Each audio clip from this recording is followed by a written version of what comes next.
আসসালামু আলাইকুম রহমতুল্লাহ। এখন আপনারা যে মাছগুলো দেখতে পাচ্ছেন এগুলো হচ্ছে ডাক ড্রাগন আর হচ্ছে রেড ড্রাগন থেকে আলাদা করে আমি কিছু মাছ বাছাই করে রেখেছি।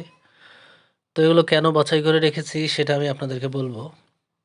তো বর্তমান সময়ে আমাদের দেশে মিক্স গাপ্পির যে কি একটা বাজে অবস্থা সেটা আপনারা যারা মাছ চাষ করেন তারা সবাই জানেন।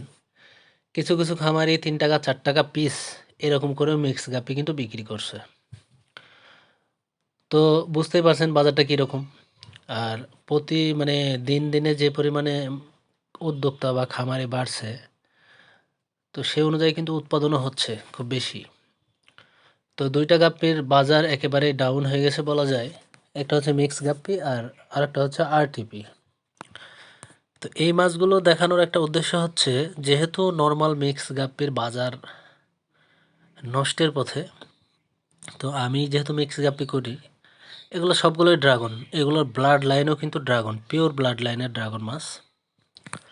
এগুলো কিন্তু আমি আলাদাভাবে চিলি মোজাইক বা ডাক ড্রাগন বা চিলি ড্রাগন যাই হোক এভাবে কিন্তু বিক্রি করে দেওয়া যায়।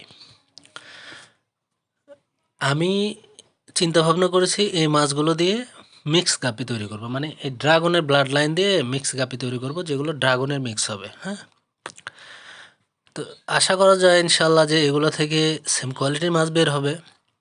তো বাজারে এই জাতের যদি মিক্স গাপ্পি দেওয়া যায় তাহলে তুলনামূলক রেজাল্টটা একটু ভালো পাওয়া যাবে। এখানে ২৬ থেকে ২৭ পিস ২৭ পিস মতো মাছ আছে। এর সাথে আমি কিছু ফিমেল দেব, প্রায় ৪০টা মতো ফিমেল দেব। যদিও একটা মেল ২টা ফিমেল এভাবে দেওয়া যায়। এখানে ৫০টা ফিমেল দিলেও সমস্যা নাই, ৬০টা ফিমেল দিলেও সমস্যা নাই। কেউ কেউ বলে যে একটা ফিমেলের সাথে ২টা মেল, আসলে এটা কোনো বিষয় না।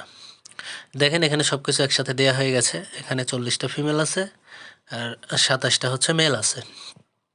তো ইনশাল্লাহ আল্লাহর রহমতে যদি হয় এগুলো থেকে আমি মিক্স গাপ্পি তৈরি করব, মানে মিক্স ড্রাগন তৈরি করব, যাতে বর্তমান সময়ে প্রতিযোগিতামূলক বাজারে আসলে টিকে থাকা যায়।